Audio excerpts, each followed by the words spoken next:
Oi, tudo bem? Sou Claudine Bernardes, escritora e especialista em contos e fábulas terapêuticas.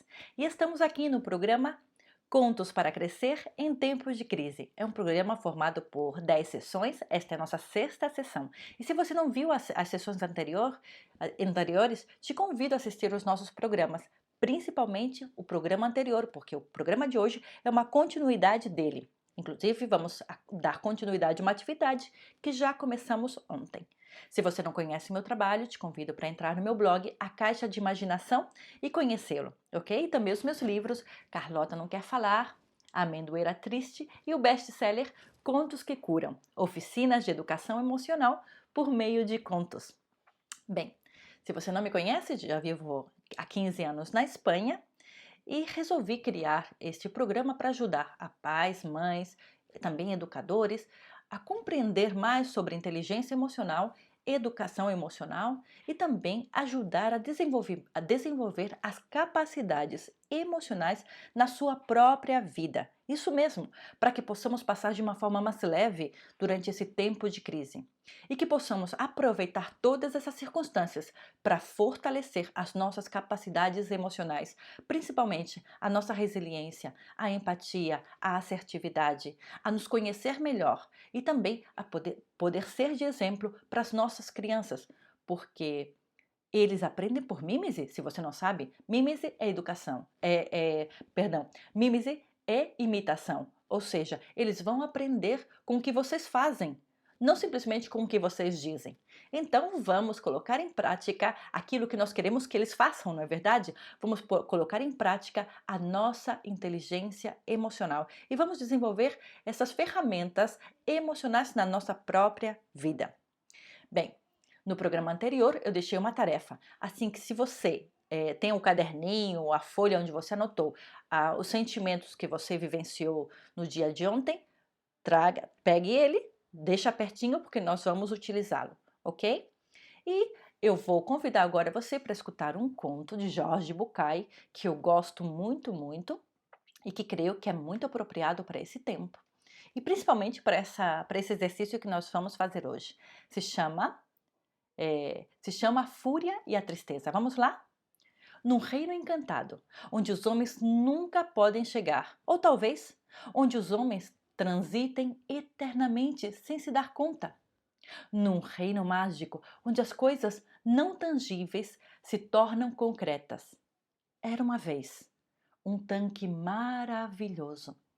Era uma lagoa de água cristalina e pura, onde nadavam peixes de todas as cores existentes e onde todas as tonalidades de verde se refletiam permanentemente.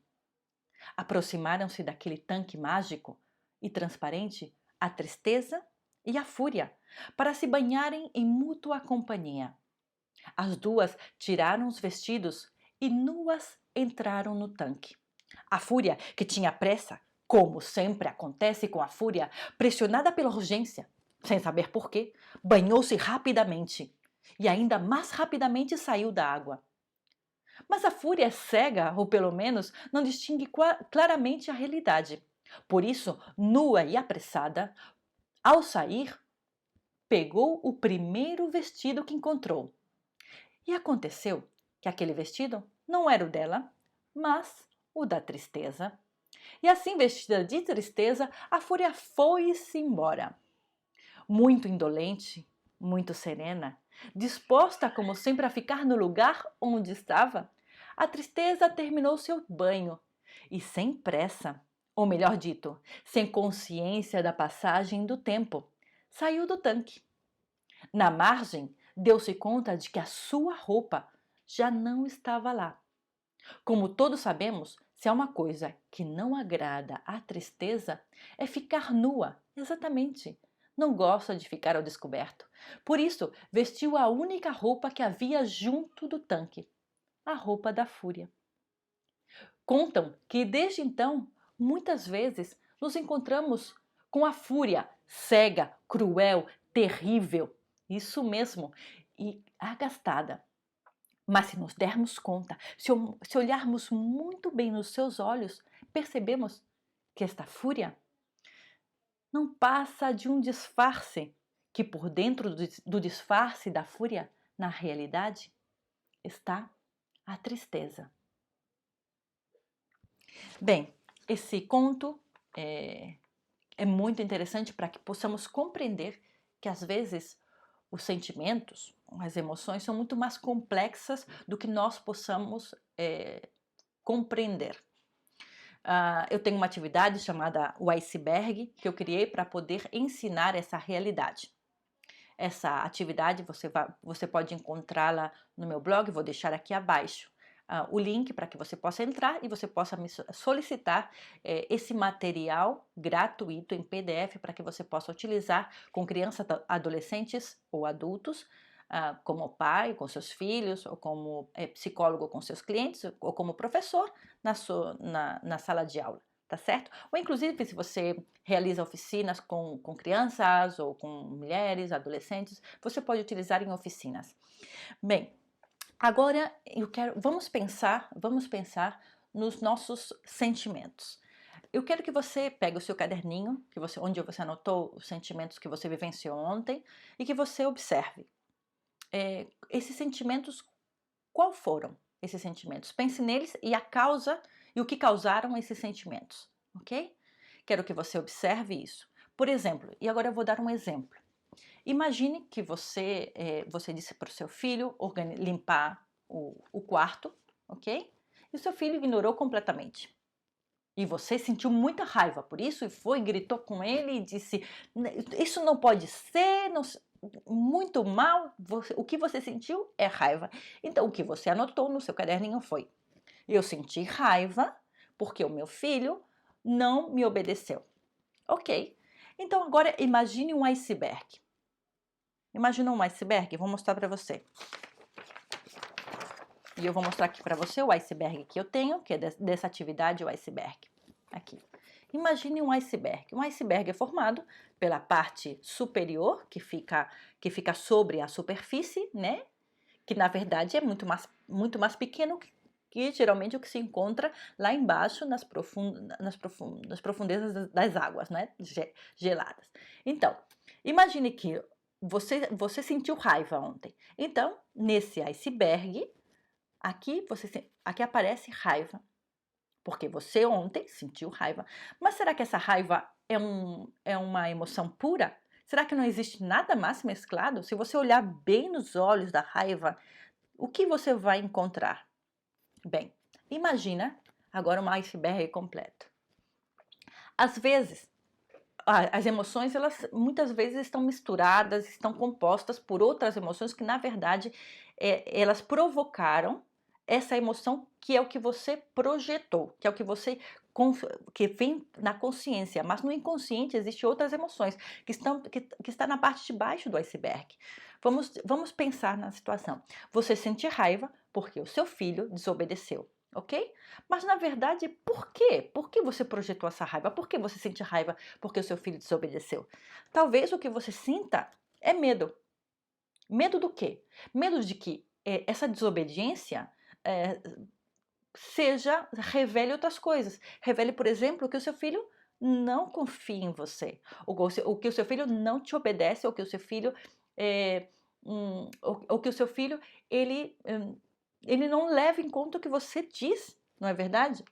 Ou você tem medo de que isso possa gerar um problema mais grande na sua casa, ou seja, vamos supor, se você diz para o seu filho de 7 anos que arrume o quarto e ele não arruma, ou seu filho de 8 ou 9 anos e ele não arruma, ou seja, ele desobedece, ele decide desobedecer, você vai pensar, imagina quando ele for um adolescente, como vai ser? Vai ser pior, ele pode se rebelar contra mim, não é? Ele pode se rebelar contra mim, então você sente medo.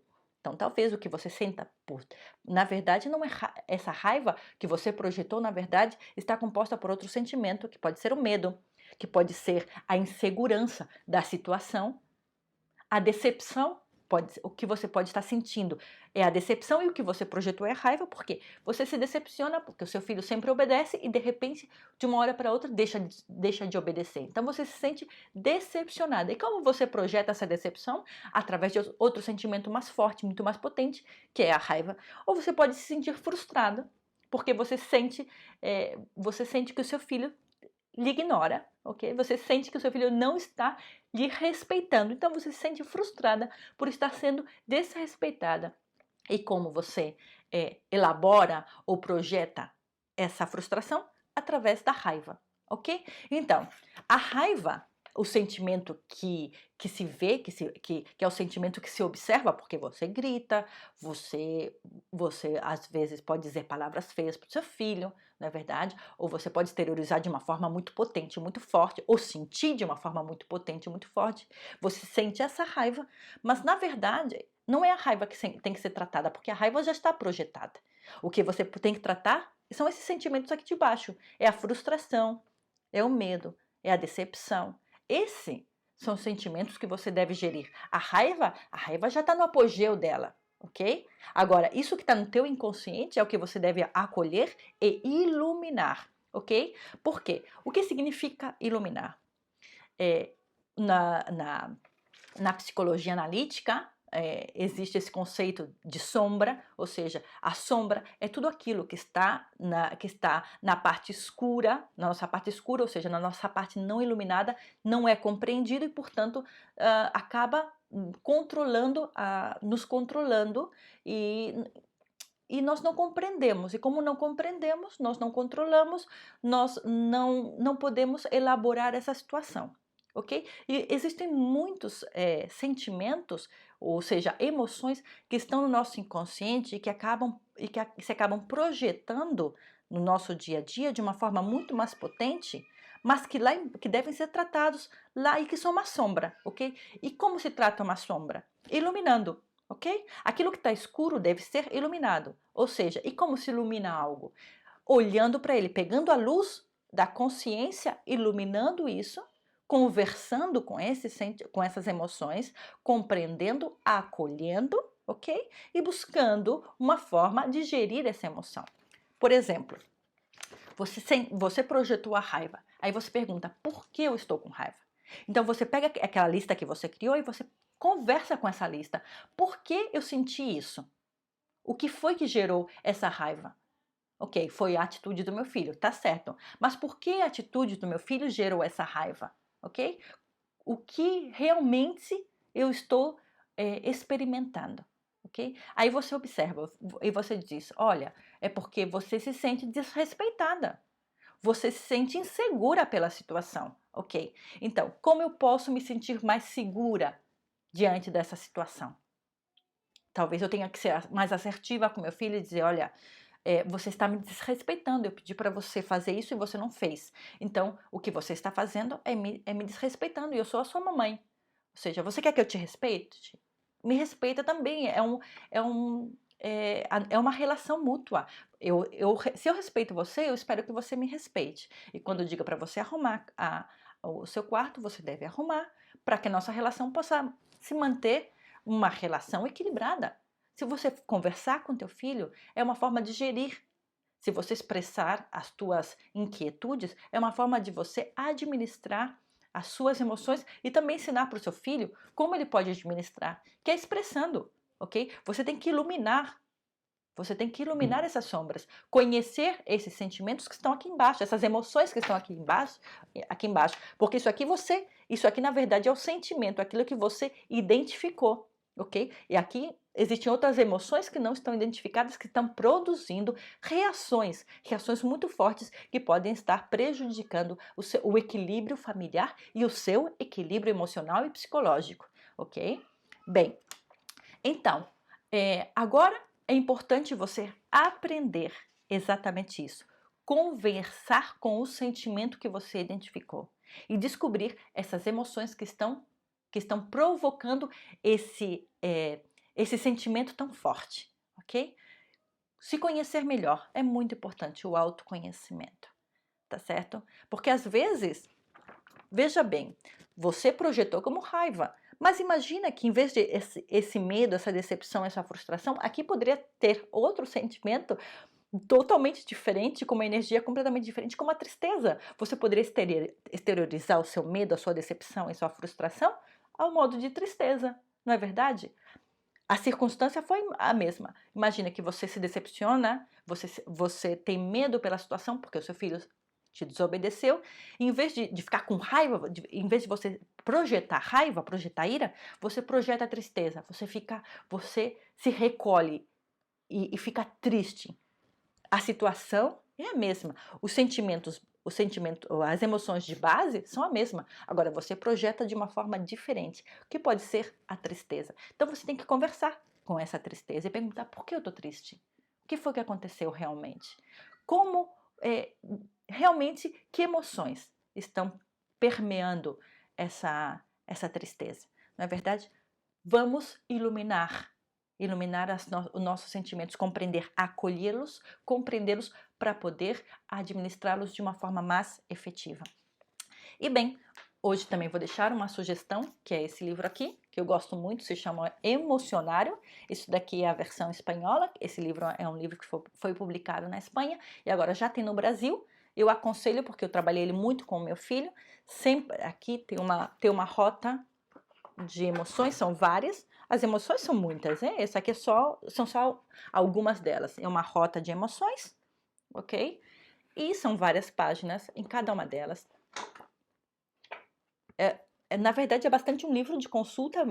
O meu filho gostava muito, às vezes ele experimentava algum sentimento e ele vinha aqui para ler sobre esse sentimento, ok? Então, olha só, aqui temos a ternura, temos uma ilustração que expressa, que projeta essa ternura, ok? Porque trabalhamos com a metáfora visual.